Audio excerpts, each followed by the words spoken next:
Since the start of the year, the S&P 500 is down 8% due to aggressive tariff policy and worries about a potential trade war with one of the United States' biggest ops, China.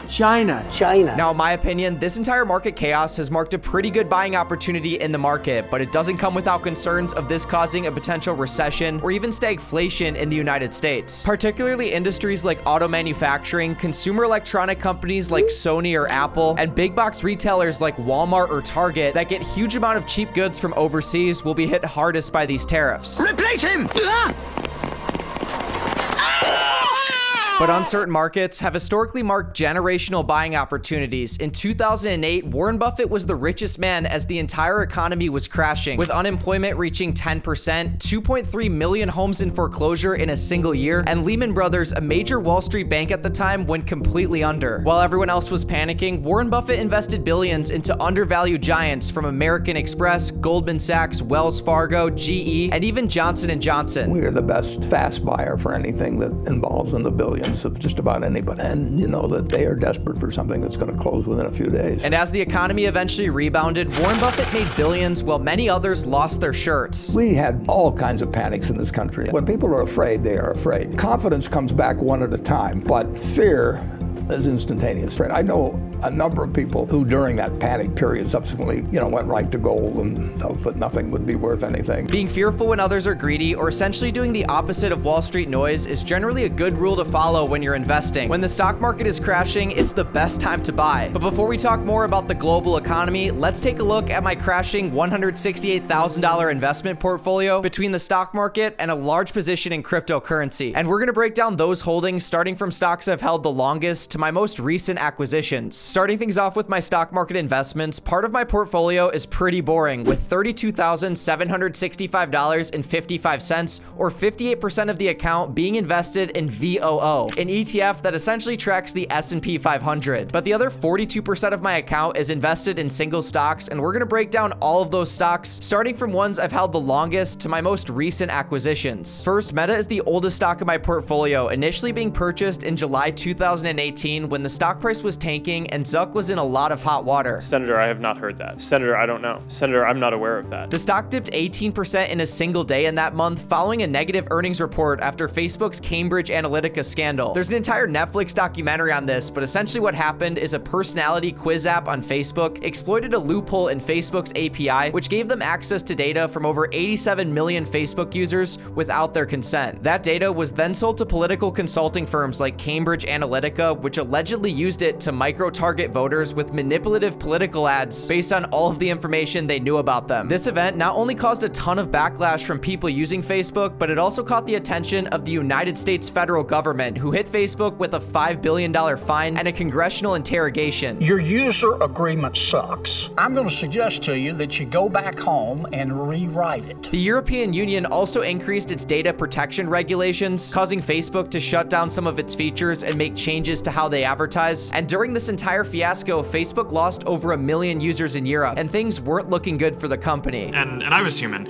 I am human, still. But believing in their future ability to recover brand image, along with continued growth, especially on other platforms they own like Instagram or WhatsApp, I bought some shares in late 2018 at a great price, along with some more in 2021 and early 2023, as I still believe in their business model and ability to keep on expanding revenue by finally monetizing WhatsApp, a platform they own with over 2 billion users, along with their continued investment in AI, which I think could significantly boost their ad revenue, along with open up new ways to make money on their platforms. Meta is definitely a hold for me at this point. I'm up 140% on a pretty small investment, and I don't plan to sell shares anytime soon. The next stock I bought in February and March of 2020 and still currently hold is a great example of why buying the dip isn't always worth it. You may instead have a falling knife. But before we get into my investment in Carnival Cruise Line stock, it's important to have money to invest in the first place to buy the dip. And that's why PawnsApp is the sponsor of this video. We're going to use the app to make money and average down on one of my currently losing stock market positions. One stock I want to buy more of that I'm currently down 27% on is Nike, a clothing giant that has struggled in recent years due to past bad leadership, declining revenue, and more recently, President Trump's talk about tariffs on countries like China, Cambodia, Vietnam, or Indonesia are countries where Nike imports its product from, hammering the stock price even more. I personally think Nike is an undervalued stock stock, trading at historically low PE ratios for the company. And as a business that's supposedly in bad times right now, they're still making billions in annual profits, whereas their competitors like Under Armour aren't even consistently profitable. So I think Nike is a great company with strong fundamentals that's likely going to make a comeback. So to make some extra money that you could potentially invest with the Pawn app, you guys can see they have a ton of offers to make money by either completing online surveys or downloading and playing mobile games. And they also offer a way for you to make $1 to $100 per month by sharing your internet connection. This is a method that I think could be relatively lucrative, especially if you live near a high foot traffic area, or even better, if you have like a bus stop outside your house. I'm sure you could get a ton of people to use that free Wi-Fi. In two of my old apartments, I lived right upstairs from a bar, so this would have been perfect back then. But getting to work on the Pawns app, I spent several hours doing online surveys and playing mobile games like Solitaire. As you guys can see, we are now sitting at $40 in our balance, which in my opinion for a mobile app is pretty solid. If I were to do this every day consistently or even every week, that money could really add up. So on that note, I purchased $40 more of Nike stock, and to give the Pawn app a try for yourselves, be sure to click the top link down below in the description or click the pinned comment to start making money by either doing online surveys, downloading mobile games, or even make money sharing your internet connection, which since I downloaded the app a day and a half ago, I've already shared 0.1752 gigabytes of my internet, which I guess you get paid for. But continuing my story of buying into Carnival Cruise Line, I initially began purchasing stock in the company in February of 2020 before COVID became a global threat, shutting down many non-essential businesses for the next year. At the time, I thought the threat of COVID was a bunch of noise and saw it as an opportunity to purchase into one of the largest cruise line companies at an insane discount. What I didn't expect is the COVID-19 pandemic to have as much impact as it did, shutting down Carnival Cruise Line operations throughout the next year, and in that time, the company bled a ton of cash and nearly went bankrupt. Looking back, this was not a good stock purchase, as my $1,600 investment is currently only worth $800. I also didn't average down too much on this position since there was a legitimate chance that Carnival Cruise Line could have gone bankrupt. And I also don't like to invest in companies that aren't profitable. In 2020 and 2021, I continued buying more stocks, investing in companies like Apple, which I'm currently up 61% on, and this marks the biggest single stock position in my portfolio. Apple has some of the best brand loyalty out of any company out there, giving them major pricing power over consumers, and I don't see that changing anytime soon. In 2021, I also made the decision to purchase a stake in Robinhood, Coinbase, and Snapchat stock. One is currently sitting at 137% gain, while the other two are sitting at losses of 22% and 74%. My decision to purchase Coinbase stock was, in my opinion, the right decision that came at the wrong time because the company initially went public on April 14th, 2021, and I bought the stock literally the next day. Being familiar with the company and also personally using the exchange, I thought that long-term, as crypto adaptation takes place, Coinbase would be set to benefit heavily. But what I didn't pay attention to is the company's rich evaluation. Warren Buffett has famously said he steers clear of IPOs, noting they usually have rich evaluations and they're designed to benefit the seller and not the buyer. And if you think about it, he's definitely correct. They're picking the time to sell to you. I like it.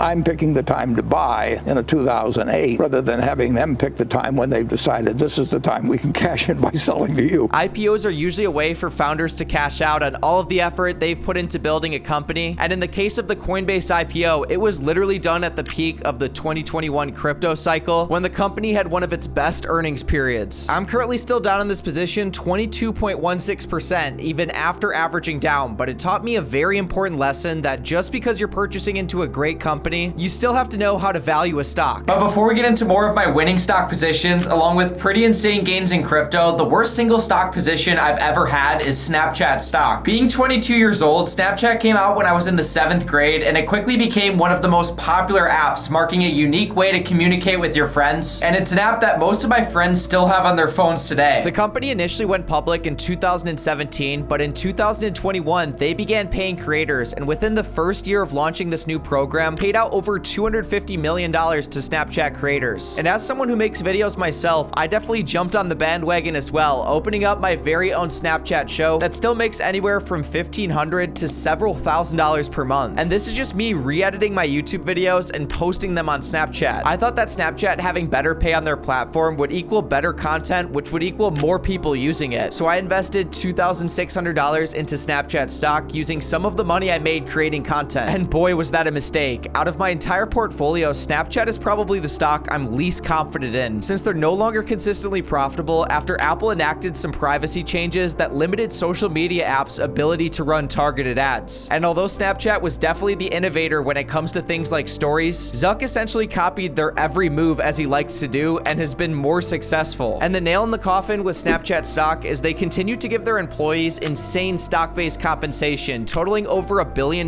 in 2024, further diluting shareholder equity, and the stock also dropped 25% last year as the company remained unprofitable. Unlike Snapchat, Robinhood is a company that is now raking in over $1 billion in profit annually, especially appealing to those young investors. My thesis when I initially bought Robinhood stock is all of these young investors using the platform will eventually age, and as their account balances grow, this will turn Robinhood into a major player in the financial services business. And they've also been expanding into banking and loan products similar to SoFi, and I expect they'll do really well in this genre. Currently on Robinhood, I'm up about 130%, and looking back at it, I bought in during a great time after their IPO hype wore down, and Robinhood also got into a scandal with multiple class action lawsuits after pausing user buys on GameStop stock and siding with hedge funds during the short squeeze. There's also a Netflix documentary on that. But before we take a look at my stock market portfolio showing stocks I'm actively buying right now, let's take a look at my Coinbase account where a portion of my crypto sits. As you guys can see, the current value of the crypto in here is $36,194, and at the peak during President Trump's inauguration, it was sitting at over $50,000 in value. Between 0.4 Bitcoin I've earned from mining over the years and 1 Ethereum that was purchased. The crypto in this account has a cost basis of $44,000, marking a 90% or $16,380 unrealized gain. But if you guys know anything about crypto, you know that keeping your coins on exchange isn't necessarily the safest thing you can do because that money isn't FDIC insured, and in the event that the exchange your coins are on goes bankrupt, your money could be gone with that bankruptcy. This is why I keep the rest of my portfolio on a Ledger Nano cold storage device, which currently holds 0.9 Bitcoin worth $76,333, marking the rest of my $168,000 portfolio. About 2/3 of my portfolio is invested in Bitcoin, and that's because between 2022 and 2023, that's what I was primarily buying. I expected a major run-up on Bitcoin following the April 2024 halving, but now that that's kind of happened and Bitcoin's near all-time highs, I primarily see an opportunity for investing in the stock market. In the last few months, opening up a position in Nvidia, AMD, PayPal, along with continuously averaging into Nike stock and a NASDAQ ETF. Whenever I have extra money to invest on top of investing into side hustles, these are the stocks that I'm going to be buying, because long-term, I think AMD and Nvidia are going to play a major role in the growing semiconductor industry. PayPal is definitely an undervalued financial services company that's still used by a ton of businesses today, and they have great profit margins. And as I said previously, I think Nike is undervalued. And overall, this portfolio on Fidelity totals about $56,000 in value, down only about $4,000 from the peak since I deposited more money in, and it slightly overperformed the S&P 500 the last 3 years, but it's done nowhere near as well as my crypto. Let me know what stocks you guys own in your portfolios down below in the comments, along with check out the Pawn app at the top link down below. On that note, I hope you guys enjoyed this video. Be sure to drop a like if you did, and I will see you all in the next one. Peace out.